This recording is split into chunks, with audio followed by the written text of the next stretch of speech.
या स्टूडेंट्स, आज हमने सेकंड अप्रोच करनी है हमारी, that is savings and investment approach. हम अपनी aggregate supply and aggregate demand approach कर चुके थे और वहीं से देखो हमने क्या निकाला था कि जो सेविंग्स और इन्वेस्टमेंट से भी हम क्या है अपना इक्विलिब्रियम जीडीपी निकाल सकते हैं।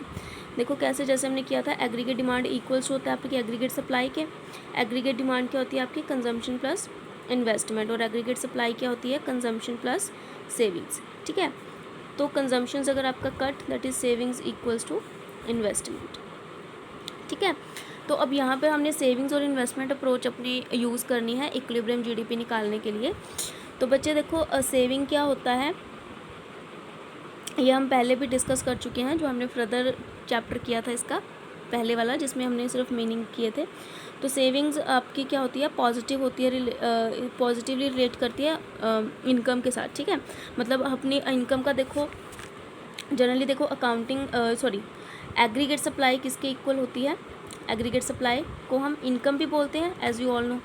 ठीक है, तो इनकम बेसिकली इनकम का देखो हम कुछ पोर्शन क्या करते हैं कंज्यूम करते हैं और कुछ क्या कर देते हैं सेव कर देते हैं अपना, जनरली भी हम नॉर्मली यही करते हैं। ठीक है, तो इनकम जितनी हमें रिक्वायरमेंट होती है अपनी इनकम की वो हम किस में ज़्यादा यूज़ किस में करते हैं कंजम्पशन में, और बाकी हम क्या कर देते हैं सेव। तो जैसे जैसे इनकम इंक्रीज़ होती है वैसे वैसे जो आपका सेविंग का सर्कल है वो भी क्या हो जाता है इंक्रीज़ होता है। ठीक है, तो इसलिए जो सेविंग है उसका क्या होता है पॉजिटिव रिलेशन, डायरेक्ट रिलेशन होता है इनकम के साथ। तो आपकी जो एस है वो नेगेटिव भी हो सकती है, क्यों? क्योंकि जिस केस में आपकी जो इनकम होती है, ये हम पहले डिस्कस कर चुके हैं, जिस केस में आपकी जो इनकम है लोअर होती है या फिर ज़ीरो होती है, उस केस में हमारी जो सेविंग्स है वो क्या हो जाती है नेगेटिव हो जाती हैं। बिकॉज अगर लोअर सेविंग होगी, अगर देखो आप उस पर कम्प्लीटली अपनी कंजम्पशन भी पूरी नहीं कर पा रहे हो तो आपके सेविंग्स क्या ऑब्वियस उस केस में नेगेटिव में जाएंगी। ठीक है, बट जैसे जैसे आपकी जो कंजम्पशन है कम होती जाएगी as compare to your income, means income आपकी ज़्यादा जाती जाएगी, उस केस में फिर जो आपकी सेविंग्स है वो पॉजिटिव हो जाती है। जैसे सपोज देखो इस केस में वो क्या बोल रहे हैं कि कंजम्पशन आपकी ज़्यादा है एज़ कम्पेयर टू इनकम, तो उस केस में सेविंग्स आपकी नेगेटिव जाती हैं। इन्वेस्टमेंट फंक्शंस बच्चे, investment as you all know कि जो हम इन्वेस्ट करते हैं, ठीक है, तो इसमें आपकी कौन सी इन्वेस्टमेंट्स होती हैं,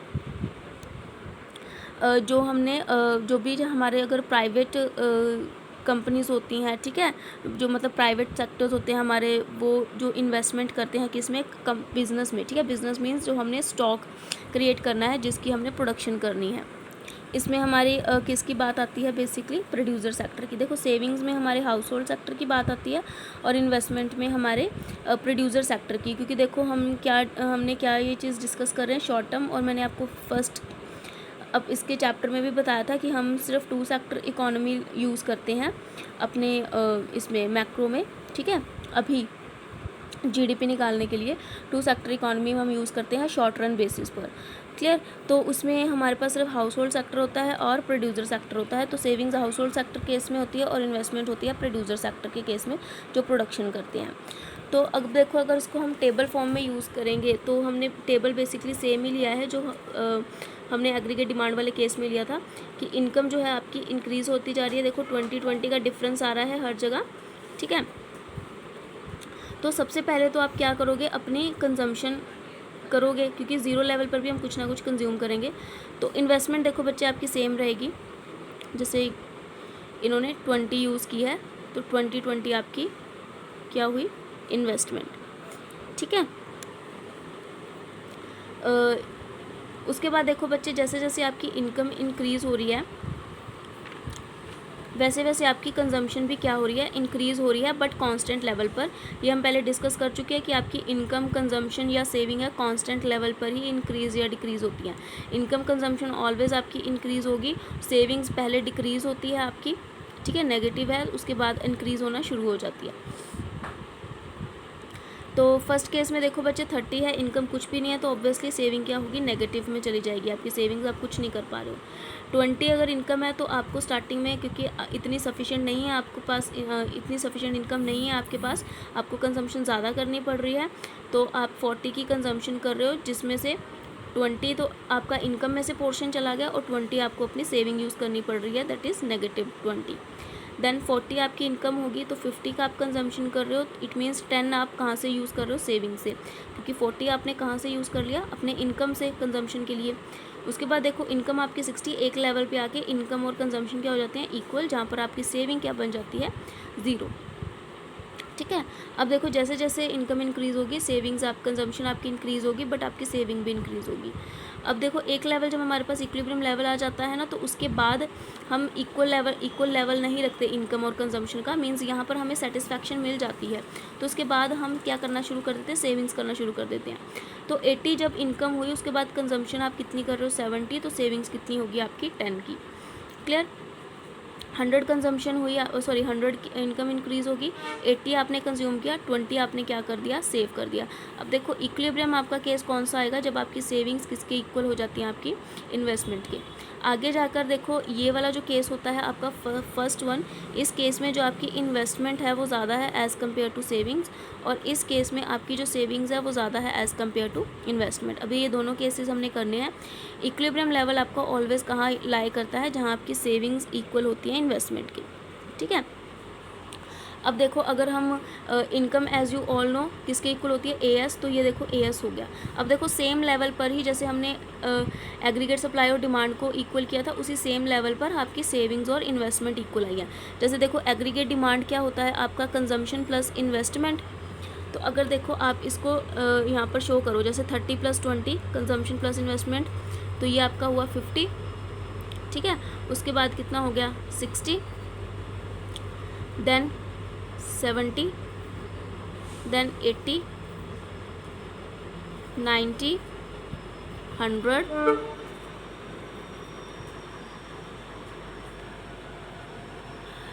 उसके बाद 110 एंड 120। तो देखो यहाँ पे 100 है और यहाँ पर भी आपका 100 है एग्रीगेट सप्लाई।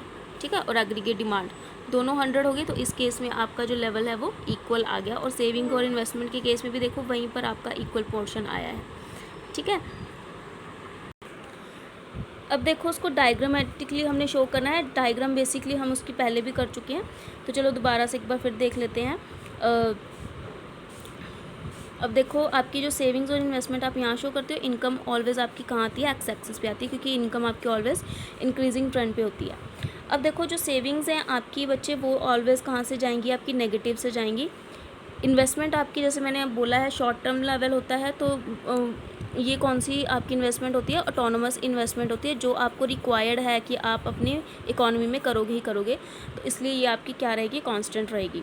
जिस लेवल पर सेविंग्स और इन्वेस्टमेंट आपकी इक्वल हो जाएगी वो आपका इक्विलिब्रियम पॉइंट आ जाता है। क्लियर। अब देखो ये इक्विलिब्रियम पॉइंट कैसे आ जाता है, क्योंकि देखो जो आपकी सेविंग्स होती हैं ना, जो भी आपने एक्सपेंडिचर अपना लूज़ किया है, देखो यहाँ पे वो वर्ड बोल रहे हैं, दिस इज़ बिकॉज इक्विलिब्रियम क्यों आ जाता है, this is because loss of expenditure by way of saving. Loss of expenditure का मतलब, क्योंकि देखो अब हम कंजम्पशन नहीं कर रहे हैं, हम अपनी एक्सपेंडिचर नहीं कर रहे हैं। अगर देखो कोई ना कोई चीज़ कंज्यूम करोगे, मीन्स कोई ना कोई चीज़ खरीदोगे, तो आप क्या करोगे, एक्सपेंडिचर करोगे। ठीक है। अगर तो आप उसमें से कुछ अमाउंट सेव कर रहे हो, इट मीन्स अब आप उसको उस अमाउंट को क्या है खर्च नहीं कर रहे हो, तो आपके एक्सपेंडिचर में क्या आ जाता है, लॉस। लॉस मतलब आपके एक्सपेंडिचर क्या हो गए, लेस हो गए। तो वो क्या है, इक्वली कंपनसेट हो जाती है by the gain of expenditure by way of investment. अब देखो इन्वेस्टमेंट में जैसे मैंने बोला है कि आप उतनी इन्वेस्टमेंट करोगे ही करोगे अपनी इकोनॉमी को रन करने के लिए, तो सेविंग्स वाले केस में तो हमारा एक्सपेंडिचर क्या हो गया, लेस, बट उतनी ही अमाउंट से हमने अपना एक्सपेंडिचर बढ़ा कहाँ दिया, इन्वेस्टमेंट में। ठीक है। क्योंकि देखो हम एक्सपेंडिचर दो तरीके से करते हैं, कंजम्पशन बेसिस पर और इन्वेस्टमेंट बेसिस पर। अगर आपने एक्सपेंडिचर अपना कंजम्पशन पर घटा दिया, ठीक है, मीन्स आप चीज़ें कंज्यूम नहीं कर रहे हो, उसी एक्सपेंडिचर को आपने यूज़ कहाँ पर कर लिया, इन्वेस्टमेंट वाली एरिया में यूज़ कर लिया, तो ऑब्वियस है आपका जो एक्सपेंडिचर होता है वो क्या हो जाता है, कंपनसेट हो गया। यहाँ से आपका एक्सपेंडिचर ट्रांसफ़र कहाँ पे हो गया, यहाँ हो गया। तो इसलिए जो सेविंग्स आपकी इक्वल आ जाती है इन्वेस्टमेंट के। क्लियर। अब देखो बच्चे इसमें भी वही सिमिलर केसेस आते हैं आपके, सेविंग्स जो आपकी हायर हैं इन्वेस्टमेंट से और सेविंग्स आपकी लोअर इन्वेस्टमेंट से। तो जहाँ पे देखो सेविंग्स आपकी हायर होती है इन्वेस्टमेंट से, इट मीन्स कि fall in expenditure through S, मतलब हमारे एक्सपेंडिचर में फॉल हो गया थ्रू एस। क्योंकि हम सेविंग्स ज़्यादा कर रहे हैं, मीन्स कंजम्पशन क्या कर रहे हैं, हम कम कर रहे हैं, वो क्या है, इज़ मोर है than rise in expenditure through investment. अब देखो इन्वेस्टमेंट है, इन्वेस्टमेंट पे तो आपका खर्चा ही होता है, ठीक है। तो इस केस में वो क्या बोल रहे हैं कि आप एक्सपेंडिचर जो कर रहे हो इन्वेस्टमेंट पे वो क्या है, कम है as compare to your savings. मतलब सेविंग्स हम ज़्यादा कर रहे हैं, सेविंग्स ज़्यादा करने का मतलब कि जो हम कंजम्पशन है, कंजम्पशन हम क्या कर रहे हैं, कम कर रहे हैं, ठीक है। इट मीन्स एग्रीगेट डिमांड जो है आपकी क्या हो गई, लो होगी, कि आप जो क्या है, जितनी आपकी प्लान्ड आउटपुट बनती थी, मतलब जितनी आप प्लान कर रहे थे एक्सपेंडिचर करने का, आप उससे लेस कर रहे हो, ठीक है। तो जनरली ये केस कौन सा आ गया, जब आपकी एग्रीगेट जो डिमांड है, ठीक है, वो क्या है, कम है as compare to aggregate supply, की स्टॉक अब आपका यहाँ पे क्या है, ज़्यादा है।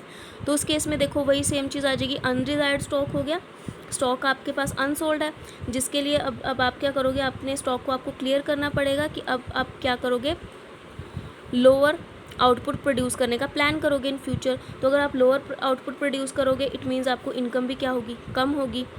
अगर कम इनकम होगी तो आप सेविंग्स भी क्या करोगे, कम करोगे, और कम सेविंग्स आपकी तब तक चलती रहेंगी जब तक सेविंग्स इक्वल किसके ना हो जाए, इन्वेस्टमेंट के। क्योंकि यहाँ पे देखो सेविंग्स ज़्यादा है ना इन्वेस्टमेंट के, तो आप तब तक ये प्रोसीजर रन करोगे जब तक सेविंग्स इन्वेस्टमेंट के इक्वल नहीं हो जाती, ठीक है। मींस अगर आपका स्टॉक बहुत ज़्यादा है तो तब तक आप लेसर स्टॉक ही बनाओगे, जैसे जैसे आप लेसर ही आउटपुट क्रिएट करोगे, प्रोडक्शन जो है लेस करोगे, प्रोडक्शन लेस करोगे, तो देखो इनकम भी लेस जनरेट होगी। अगर इनकम आपको लेस जनरेट हो रही है तो इट मीन्स आपकी सेविंग्स भी क्या हो जाएंगी, कम हो जाएंगी। तो आपका अगेन आप इक्वल लेवल पर आ जाओगे, ठीक है। देन आता है बच्चे जो सेविंग्स आपकी कम है एज़ कम्पेयर टू इन्वेस्टमेंट, मतलब आप यहाँ पर एक्सपेंडिचर ज़्यादा कर रहे हो, ठीक है।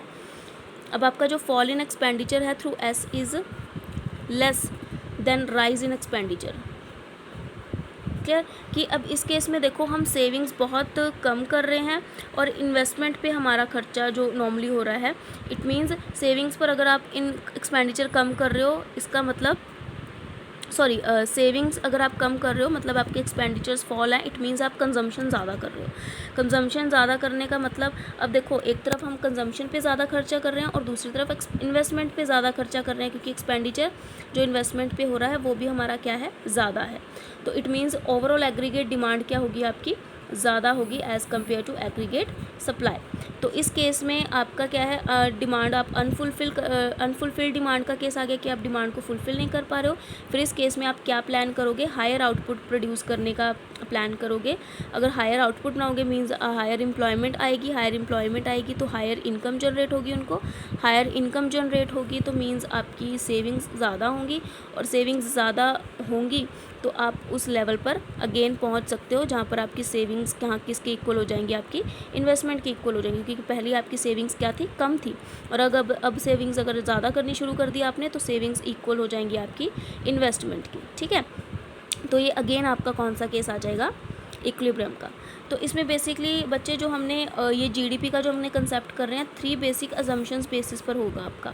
शॉर्ट टर्म एनालिसिस ये तो हमने पहले ही कर लिया, क्योंकि कीन्स की थ्योरी के अकॉर्डिंग जो सिर्फ एम्प्लॉयमेंट का हम कंसेप्ट देखते हैं अपनी आउटपुट पर, अपनी जीडीपी पर, और ये हम शॉर्ट लेवल पर ही लेके चलते हैं, क्योंकि शॉर्ट लेवल पर सिर्फ जो लेबर ही आपकी लेबर को ही बेसिकली आप यूज़ करके या इनकम लेवल को ही बेसिकली यूज़ करके आप अपनी जीडीपी में इक्विलिब्रियम क्रिएट करते हो, ठीक है।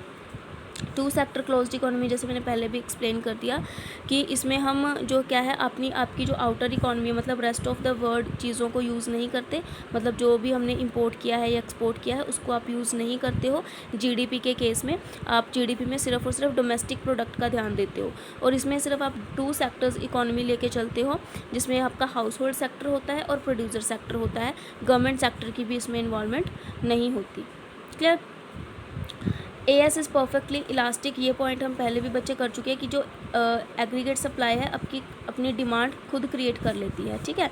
मीन्स जैसे हमने कहा था कि जो बेसिकली आउटपुट राइज कैसे करेगी, अगर एम्प्लॉयमेंट राइज होगी, ठीक है। तो आपके इसमें देखो इकोनॉमी में एक्सेस जो कैपेसिटी में रिसोर्सेज हैं, कौन से रिसोर्सेज की बात कर रहे हैं, ह्यूमन रिसोर्स की, ठीक है। तो अगर आपको अपनी प्रोडक्शन कैपेसिटी को क्या करना है, इंक्रीज़ करना है, ठीक है, राइज़ करना है, मतलब अगर तो देखो एग्रीगेट डिमांड राइज़ है तो आप अपनी प्रोडक्शन कैपेसिटी को क्या कर सकते हो, राइज़ कर सकते हो बाय एम्प्लॉयड योर रिसोर्सेज, मतलब एम्प्लॉयमेंट ज़्यादा जनरेट करके, एम्प्लॉयमेंट ज़्यादा होगी, ठीक है। रिसोर्सेज को इट मीन्स आप फुली यूटिलाइज़ कर रहे हो, ठीक है। उनको अच्छे से अगर यूटिलाइज़ करोगे, आउटपुट क्या होगी, ज़्यादा होगी, तो उसी बेसिस पर एग्रीगेट जो सप्लाई होती है वो एग्रीगेट डिमांड के ऑटोमेटिकली इक्वल आ जाती है। तो इसमें हमें प्राइस लेवल को छेड़ने की ज़रूरत नहीं होती, ठीक है। तो ये बच्चे सिर्फ एजम्पशंस बेस्ड है, बट जनरली आपका प्राइस इफेक्ट आता ही आता है, चाहे वो आप शॉर्ट रन लेके चलो या फिर लॉन्ग रन लेके चलो, क्लियर। तो इसमें देखो बच्चे कुछ क्वेश्चंस हमने करने हैं, ये जनरली क्वेश्चंस आप कर चुके हो पहले भी, ठीक है। तो सिर्फ एक क्वेश्चन आपको करवा रही हूँ, बाकी जो सेकंड और थर्ड इलस्ट्रेशंस है वो आपने खुद सॉल्व करनी है, ठीक है, ये दोनों इलस्ट्रेशंस। तो फर्स्ट में देखो आपने बच्चे फाइंड करना है, एस मीन्स सप्लाई फाइंड करनी है, सॉरी सेविंग्स फाइंड आउट करनी है, and equilibrium I, investment find out करना है, सेविंग्स फाइंड आउट करनी है, इनकम आपको गिवन है, MPC means marginal propensity to consume भी गिवन है, और कंजम्पशन भी गिवन है, टोटल कंजम्पशन ऑलरेडी गिवन है। अब देखो इस केस में बच्चे, हाँ जी बच्चे, तो यहाँ पर देखो हमने सेविंग्स निकालनी है और इन्वेस्टमेंट निकालनी है। अब देखो एक चीज़ का ध्यान रखना आपने, जब आपको ऑलरेडी C गिवन होता है, ठीक है, तो वो आपका बनता है ऑटोनोमस कंजम्पशन, ठीक है, मीन्स जो हमें ज़रूरी है ज़ीरो इनकम लेवल पर भी, ठीक है, जिसको हम कैसे यूज़ करते हैं, या तो वो ऐसे अगर लिखा है दैट मीन्स ऑटोनॉमस कंजम्पशन, अगर सिर्फ C लिखा है उसका मतलब भी आपका ऑटोनॉमस कंजम्पशन ही होता है। अगर आपको उन्होंने स्पेसिफिकली लिखा है कंजम्पशन एक्सपेंडिचर, ठीक है, सपोज उन्होंने यहाँ लिखा होता कंजम्पशन एक्सपेंडिचर, पूरा वर्ड लिखा होता C वाली केस में, तो ये आपकी कौन सी होती, टोटल कंजम्पशन एक्सपेंडिचर, या वो लिखें कंजम्पशन एट इक्विलिब्रियम, ठीक है, या फिर लिखें इक्विलिब्रियम कंजम्पशन, जैसे यहाँ पे देखो वर्ड लिख रहे हैं ना, इक्विलिब्रियम सेविंग्स या इक्विलिब्रियम इन्वेस्टमेंट, तो ऐसे ही यहाँ पर लिखा होता अगर इक्विलिब्रियम C या इक्विलिब्रियम कंजम्पशन, इट मीन्स ये क्या होता है, टोटल कंजम्पशन, ठीक है। अगर सिंपली C लिखा है तो वो आपका ऑटोनोमस कंजम्पशन होता है, क्लियर। क्योंकि देखो इक्विलिब्रियम पे आप तभी आओगे जब आप अपने टोटल कंजम्पशन की बात करोगे, तो इक्विलिब्रियम अगर C लिखा है इट मीन्स वो टोटल कंजम्पशन हुआ, या फिर अगर कंजम्पशन एक्सपेंडिचर लिखा है तो वो भी आपका क्या हुआ, टोटल एक्सपेंडिचर, मतलब टोटल कंजम्पशन। तो अब देखो इस केस में हमने क्या करना है, सबसे पहले तो इन्वेस्टमेंट अगर निकालनी है। अब देखो इनकम हमें दिया है और MPS दिया है, इट मीन्स हम इससे क्या कर सकते हैं, सबसे पहले अपना कंजम्पशन एट इक्विलिब्रियम निकाल सकते हैं, मतलब टोटल कंजम्पशन निकाल सकते हैं। तो C का ये मैं पहले भी फॉर्मूला करवा चुकी हूँ आपको। तो कंजम्पशन का फॉर्मूला आपका क्या होता है, autonomous consumption plus marginal propensity to consume, कि जैसे जैसे इनकम में चेंज आता है वैसे वैसे आप कितना कंजम्पशन में चेंज करते हो, ये point means multiply by income. तो ऑटोनोमस कंजम्पशन देखो इसमें 100 हुई, प्लस MPC आपका कितना दिया 0.75, इनकम कितनी दी है 4400, इसको आप सॉल्व करोगे तो ये आपके पास टोटल कंजम्पशन आ गई, ठीक है। अब देखो बच्चे सेविंग्स को निकालने के दो तरीके हैं, या क्योंकि देखो इन्वेस्टमेंट क्या आपकी सॉरी इनकम क्या होती है आपकी, कंजम्पशन प्लस सेविंग्स। अगर इनकम देखो 4400 ऑलरेडी दी हुई है, सेविंग्स आपको 3400 दी है, तो 4400 माइनस 3400, सेविंग्स आपकी क्या आ गई 1000, ठीक है, ऐसे भी आप यूज़ कर सकते हो। और सेविंग्स का भी मैंने आपको सेविंग फंक्शन भी मैंने आपको करवाया है, जिसमें आप क्या लिखते हो सेविंग फंक्शन में -C, ठीक है, क्योंकि देखो ऑटोनोमस कंजम्पशन जो होती है आपकी सेविंग्स के केस में वो नेगेटिव में हो जाती है। जैसे आपने पहले देखा कि ज़ीरो के केस में अगर इनकम ज़ीरो है तो उस केस में अगर हम कंजम्पशन कर रहे हैं 30 की, तो सेविंग्स ऑटोमेटिकली क्या हो जाएगी -30, तो इसलिए ऑटोनोमस कंजम्पशन को हम यहाँ पर माइनस शो करते हैं। प्लस MPS सेविंग के केस में क्या आता है, marginal propensity to save multiply by income, ठीक है। तो या फिर इस फॉर्मूले से भी आप निकाल सकते हो। तो तो इस फॉर्मूले से देखो, जैसे ऑटोनोमस हमारी कंजम्पशन क्या थी, 100 थी, तो नेगेटिव का साइन हम ऑब्वियसली लगाएंगे क्योंकि सेविंग्स हैं। और अगर आप ज़ीरो इनकम के केस में कंजम्पशन कर रहे हो तो सेविंग्स आपकी ऑब्वियसली नेगेटिव में जाएंगी। और एमपीएस में भी मैंने आपको सिखाया था, एमपीएस हम कैसे निकालते हैं। ये क्या होता है आपका 1 = MPC + MPS, ठीक है। अगर 1 सपोज कर लो आपकी इनकम है, अगर इनकम का आप 0.75 हिस्सा कंज्यूम कर रहे हो, खर्च कर रहे हो, तो 0.25 क्या कर रहे हो, सेव कर रहे हो। तो वहीं से ये आया आपका 0.25 और ये आपकी इनकम, ठीक है। तो इसको आप सॉल्व करोगे तो आपकी सेविंग्स आ गई, सेविंग एट इक्विलिब्रियम, मतलब टोटल सेविंग्स आ गई 1000। नेक्स्ट देखो बच्चे, नेक्स्ट हमें चाहिए हमारी जो इन्वेस्टमेंट, ठीक है। इन्वेस्टमेंट देखो कैसे आप निकालोगे यहाँ पे, जैसे आपको पता है कि इक्विलिब्रियम लेवल पर, क्योंकि इक्विलिब्रियम बोला है यहाँ पे, equilibrium savings into and equilibrium investment, तो आपको पता ही है सेविंग्स क्या होती हैं, इक्वल होती हैं किसके, इन्वेस्टमेंट के। तो अगर सेविंग 1000 है तो इन्वेस्टमेंट भी आपकी क्या होगी, 1000 ही होगी। क्लियर।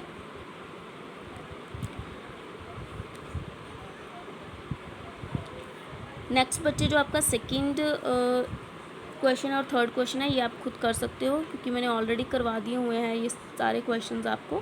तो यहाँ पर सिर्फ मैंने आपको थोड़ा सा एक्सप्लेन किया है ताकि आपको रिमाइंड हो जाए कि हमने कैसे ये क्वेश्चंस करने हैं। और अब इसके प्रैक्टिकल जो क्वेश्चंस है बच्चे स्टार्ट करना शुरू कर दो, ठीक है। इसके बाद हम इसका जो इन्वेस्टमेंट मल्टीप्लाई टॉपिक है, बहुत इंपॉर्टेंट टॉपिक है वो स्टार्ट करेंगे। क्लियर। ओके, थैंक यू बच्चे।